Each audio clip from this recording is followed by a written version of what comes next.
Bonjour Madame Brafine Placide de la CGSS. Bonjour. Comment allez-vous? Ça va, merci Monsieur Guy. Alors, quelle est votre présence sur le salon aujourd'hui?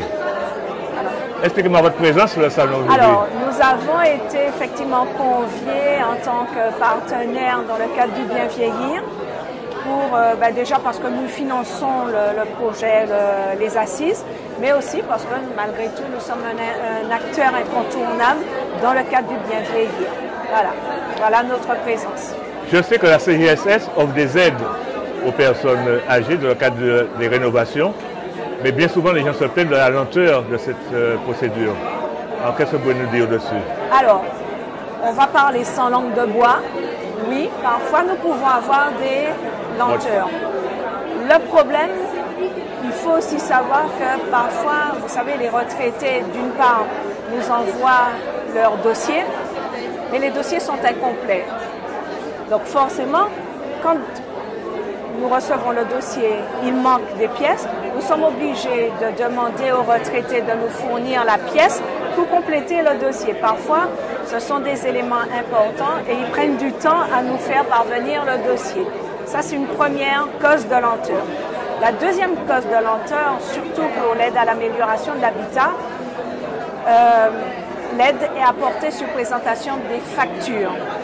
Même si on explique au retraité qu'il doit payer et qu'on lui verse l'aide, parfois il occulte cette information et il attend l'argent, mais il ne nous envoie pas la facture. Or, tant qu'on n'envoie pas la facture, on ne débloque pas les sous. Donc, il faut faire des relances et autant de temps que la personne va envoyer les factures, autant de temps que l'on va perdre. Alors, le problème, c'est que, bon, je peux comprendre, en général, quand un retraité demande une aide, c'est parce qu'il n'a pas l'argent qu'il faut pour pouvoir faire les travaux.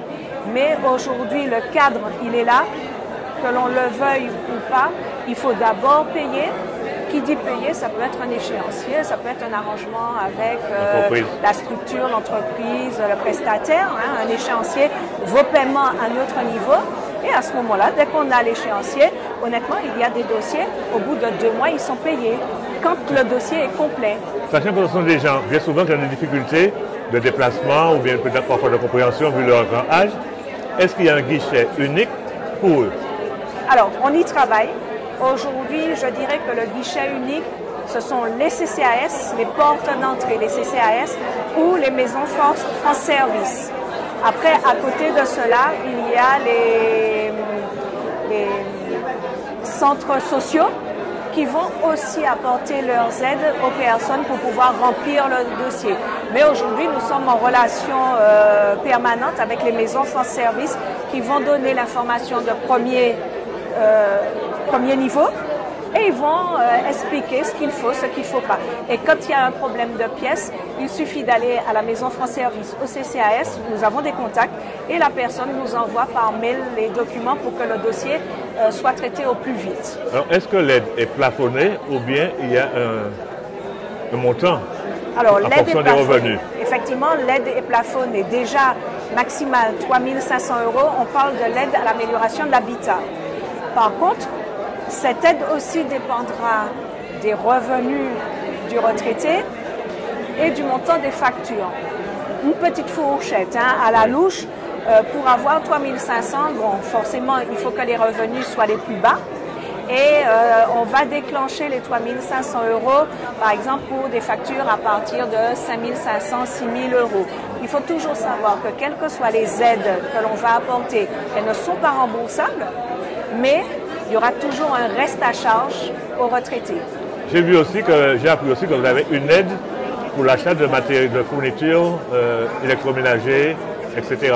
Alors, ce qu'on appelle le secours financier exceptionnel, comme le nom le dit, c'est vraiment exceptionnel. C'est dans le cas où le retraité rencontre des difficultés imprévues, exceptionnelles. Et par exemple, sa machine à laver est tombée en panne et ne voilà-t-il pas que il a fallu qu'il paye les impôts, il a fallu qu'il paye sa facture d'électricité, etc. Et là, comme pour tout le monde, en fait, que ce soit un retraité ou autre, votre électroménager tombe en panne, au moment où ce n'est pas le bon moment. Voilà.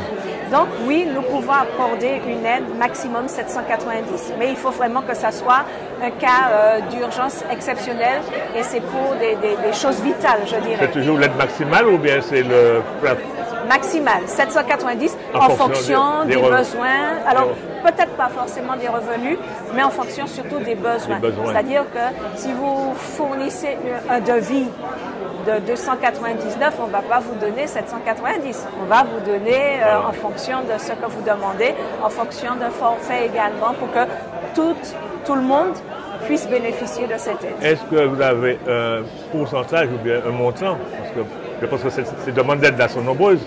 Est-ce qu'elles sont vraiment importantes ou bien il n'y a pas grand monde qui demande? Alors, non. Alors, on a constaté, hélas, qu'avec le Covid, les demandes en secours exceptionnel ont augmenté. Pourquoi? Ben parce que, oui, avec les nécessités de la vie, il faut jongler, il faut prioriser. Et quand on paye des factures, c'est compliqué après d'avoir les ressources nécessaires pour pouvoir changer son électroménager. Alors, est-ce qu'il y a un champ d'achat possible avec cette aide exceptionnelle? Par exemple, pour le retraité qui a fait des travaux de rénovation, il veut peindre sa maison, est-ce qu'il peut acheter des pots de peinture dessus? Si c'est en aide exceptionnelle, oui. Après, s'il y a des petits travaux à faire, il doit refaire sa salle de bain, il a juste du carrelage à faire, à acheter, oui, on pourra aider.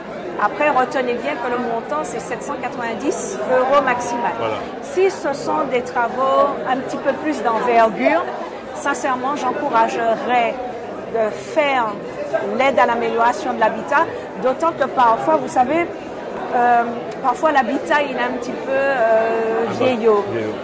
Vous voulez juste changer la douche, mais l'artisan va venir et il va voir quoi? Qu'il faut refaire la plomberie, il faut refaire l'électricité et il faut faire le carrelage. Donc, il vaut mieux faire une demande à l'amélioration de l'habitat. Mais pour l'amélioration de l'habitat, est-il obligé de passer par des entreprises agréées, en petit agréées, qui font ces dossiers-là? Alors, pour l'instant... Est-ce qu'elle peut faire une demande particulière? Non, alors pour l'instant, il a 3 solutions, je dirais. Soit il n'est pas en mesure ou il n'a pas envie de rechercher un artisan ou un prestataire, il va faire sa demande et la demande sera transférée sur Solia, le prestataire habitat avec qui nous avons une convention. Ensuite, il peut passer par un artisan lambda sur la place. Et puis, il y a les prestataires habitat agréés par la DEAL avec qui il peut travailler. Alors, nous sommes contents de vous avoir reçu ici, surtout nous savons que la CGSS a participé au financement de Tigamoun TV. Alors, qu'est-ce que ça vous fait de venir ici et être interviewé par Tigamoun TV? C'est une fierté. C'est une fierté. Et bien, pour la petite histoire, je vais vous dire, il y a quelques mois, la CNAV nous a demandé de mettre en avant un projet innovant réalisé sur le département. Et très sincèrement, je n'ai pas hésité, j'ai pensé à ce projet. Je ne dis pas que les autres ne sont pas innovants, ne sont pas intéressants, mais déjà Tigamoun TV, ça sort de l'ordinaire. C'est une émission télé faite pour les retraités, faite par les retraités, avec un accompagnement. Mais, et en plus là, ce que j'ai vu en off, ça me conforte dans mon choix. Donc logiquement, je dirais que même sur le plan national, on devrait parler de vous aussi. Mais est-ce qu'on peut compter sur vous pour une prolongation de cette aventure? Sur moi, oui. Sur la CGSS. Après la CGSS, c'est autre chose. Et puis, il faudra demander aux porteurs qui portent le projet de toujours aller à la recherche. Il n'y a pas de souci. Eh bien, on vous remercie pour cet entretien, madame. Je vous en prie. Merci, ça m'a fait plaisir. Moi, ça m'a fait plaisir de vous recevoir. Et à très bientôt. Merci. Et puis, soyez notre propagandiste pour pouvoir appuyer notre demande. Vous pouvez compter sur moi. Le renouvellement de cette émission. Vous pouvez compter sur moi. Qui fait de plus en plus d'adeptes sur la Martinique. Très bien. Merci. Je vous en prie.